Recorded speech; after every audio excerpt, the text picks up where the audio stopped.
All right, so today we're diving deep into, well, it's a world where classrooms, they feel more like art studios. Like you walk in and you're not sure if you're about to learn about fractions or start painting a masterpiece. Textbooks, yeah, those kind of take a back seat in this approach. We're Yeah. talking about Waldorf education. Waldorf, yeah. Fascinating approach. It's been around for a while, almost a century, developed by Austrian philosopher Rudolf Steiner. Okay, Rudolf Steiner. Waldorf has a pretty dedicated following, people who, really believe in this. But to a lot of folks, it's still kind of this big mystery. You know what? That's true, and we've got a ton of research here. Articles, books, I mean, we're ready to really get into it. But first, let's back up. What Waldorf education? I mean, what makes it so different from, say, like the typical public school experience? So at its core, it's about developing free, well-rounded individuals. Yeah. But not just through the usual, like academic drills and tests. Gotcha. Waldorf takes a way more holistic approach. It focuses on nurturing not just the body, but the soul and the spirit too. Okay, body, soul, and spirit. That's definitely not something you see on, like, a standardized test, right? So how did this whole philosophy come about? Well, Steiner, he believed that traditional education had a big blind spot. It focused too much on just intellectual development, like filling your brain with facts. Right. But he felt this neglected, like the whole child, the complete being. He didn't think that kind of education was enough to prepare kids for a really meaningful life. So it's not just about, like, filling up a bucket with information, right? Nope. It's more about really nurturing the whole child, the whole person. Exactly. And Steiner even developed some pretty unique artistic practices to integrate into teaching. I mean, like a specific kind of acting and storytelling and things like that. He felt these practices really engaged the child on multiple levels, made learning more immersive, more of an embodied experience. Hold on, wait. Tell me more about these artistic practices. What kind of acting and storytelling are we talking about here? Think less Shakespeare and more expressive movement and creative storytelling. I mean, one of the most unique things you'll see in Waldorf is eurythmy, Steiner called it. Visible speech and song. It's really something else. Visible speech and song. Yeah. Picture movement, but movement that like embodies language, the nuances of it, and music too. That's eurythmy. I am very intrigued. That's really cool. But beyond eurythmy and the artistic stuff, how does Waldorf actually, like, foster creativity in the classroom? Well, art is a huge part of it. But it goes beyond just, painting pictures. It's integrated into every subject. Imagine this. You're learning fractions, but you're doing it by making bread. Or you're exploring geometry, but you're doing it through building sculptures. Or maybe history, but you're acting out scenes from the past.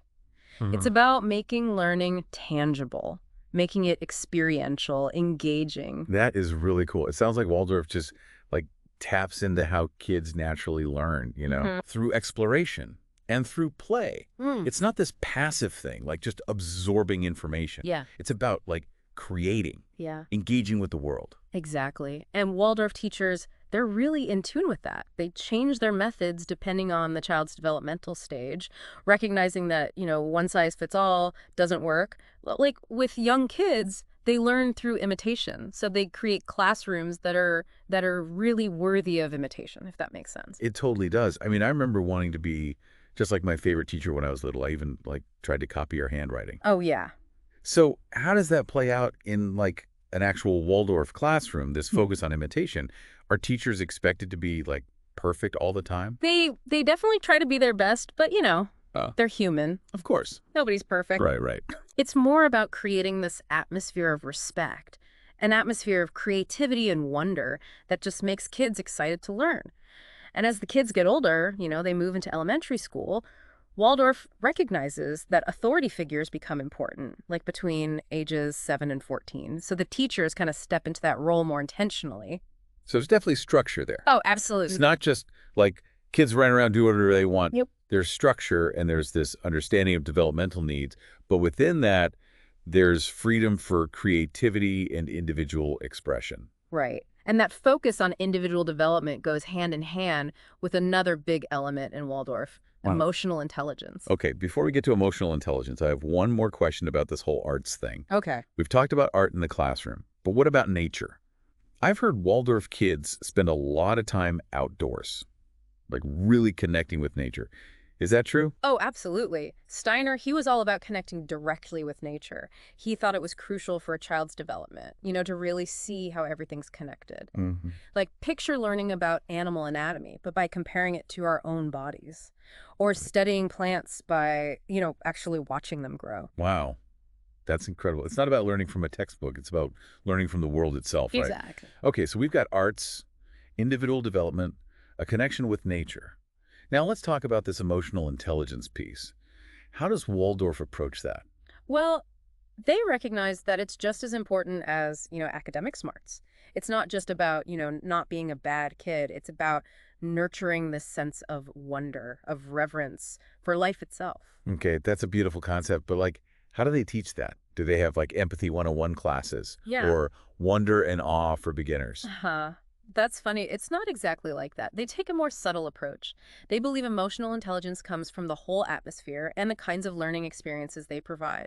So it's about creating an environment where kids feel safe and seen Yeah. and valued. Yeah. And where they can connect with their emotions Yeah. and with the emotions of others. Exactly. And to help with this, Steiner adapted this ancient idea. It's called the four temperaments. You've got melancholic, sanguine, phlegmatic, and choleric.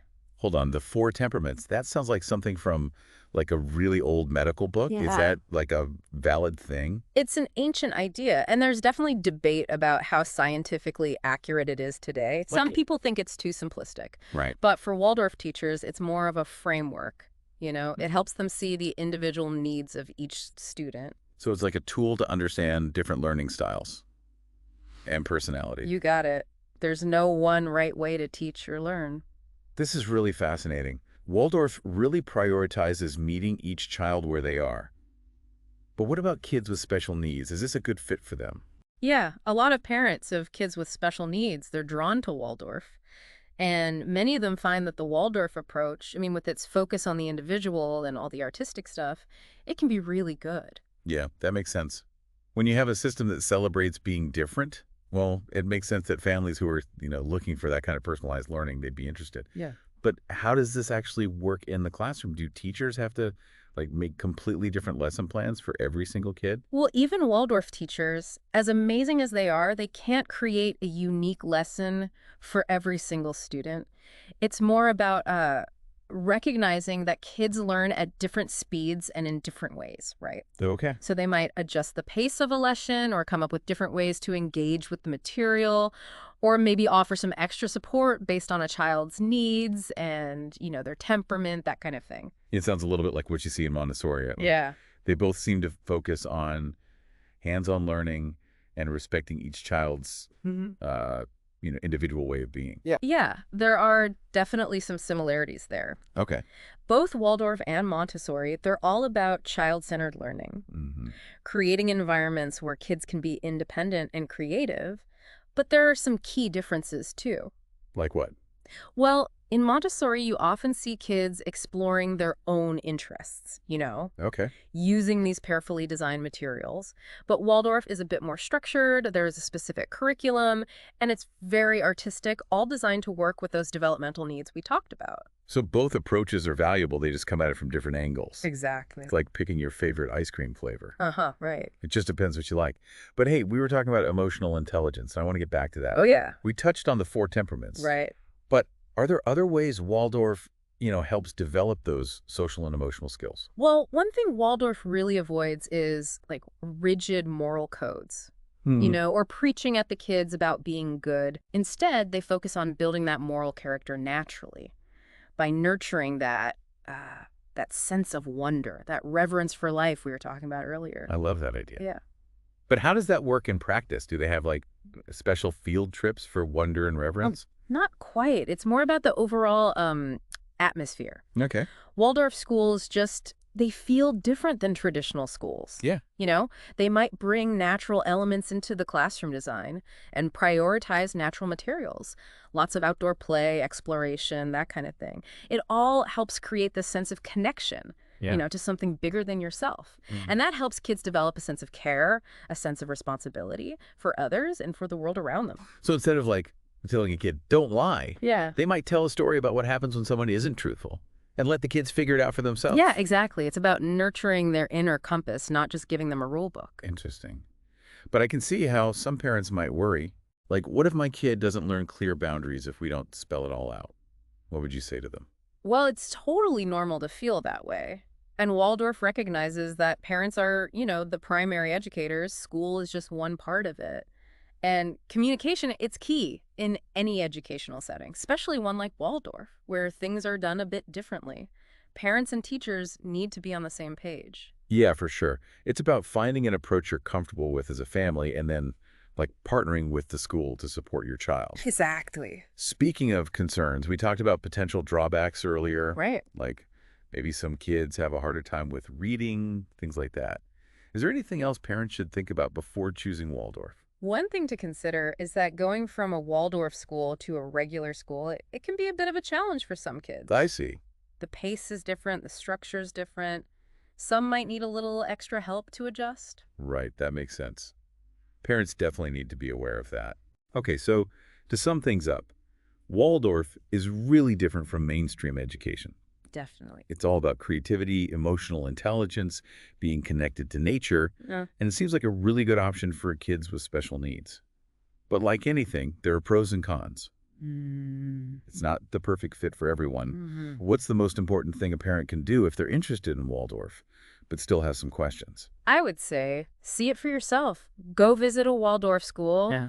Sit in on a class, talk to teachers, talk to other parents, get a feel for the place. Yeah, seeing is believing, right? Mm-hmm. It's one thing to hear about it, but actually being there, seeing the classrooms, the kids, the teachers, that's got to be way more powerful than anything we can say here. Oh, for sure. And don't be afraid to ask questions. Yeah. Ask about the teachers, what their background is, what kind of training they have, how does the school handle grades and things like that. What kind of support do they offer kids who might be struggling? Right, get all the info you can. Don't be shy. But at the end of the day, it often comes down to a gut feeling, right? Definitely. Picking a school for your kid, that's a huge decision. And Waldorf, well, it's not just a set of teaching methods, it's a whole philosophy. Parents really need to think about those values. Do they line up with their own beliefs about education and what they want for their child? Does this feel right? Can I trust these teachers? Do I think my kid can thrive here? Those are big questions. And no amount of research can really answer them for you. That's true. Waldorf's not a magic solution. It's a very specific approach, and it needs careful consideration, thoughtful reflection, that kind of thing. There's so much to think about. Okay, so we've really gone deep on Waldorf, haven't we? Yeah, we have. We talked about the philosophy, all the arts and nature stuff, how they approach emotional intelligence, letting kids be individuals. Mm-hmm. But let's get practical. If a parent's listening and they're thinking, hey, Waldorf might be the way to go, what advice would you give them? Like, where do they start? Honestly, it goes back to what we said before.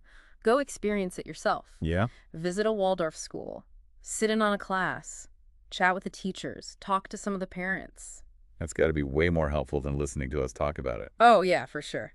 Nothing beats seeing it with your own eyes. You see the lessons in action, how the kids and teachers interact. You Yeah. really get a feel for the place. Exactly. And when you're there, ask questions. Oh, definitely. Don't be shy. Like, what's the deal with the teachers? What are their backgrounds? What kind of training do they have? How do they handle assessments? Yeah, the grading and all that. What if a kid's having a tough time? What kind of support do they offer? Right. Get all the details.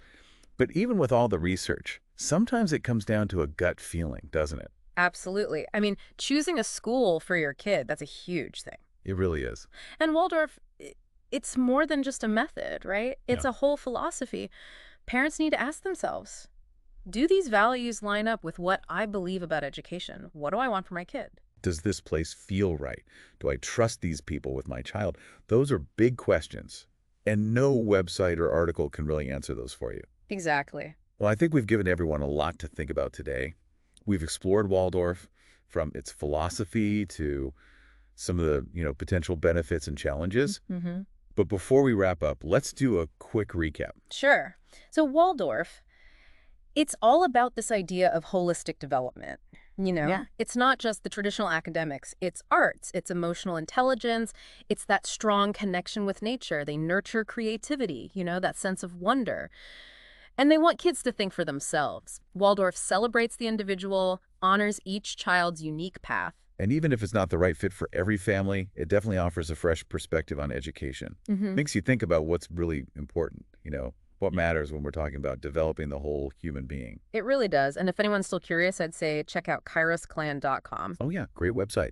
Tons of resources there about Waldorf. Articles, videos, links to schools, even personal stories from parents and teachers who've been a part of it. Awesome. Thanks for sharing that. All right, so as we close out our Waldorf exploration, any final thoughts?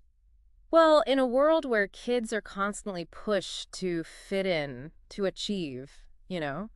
Waldorf reminds us that childhood is precious. It's a time for exploring, using your imagination, growing.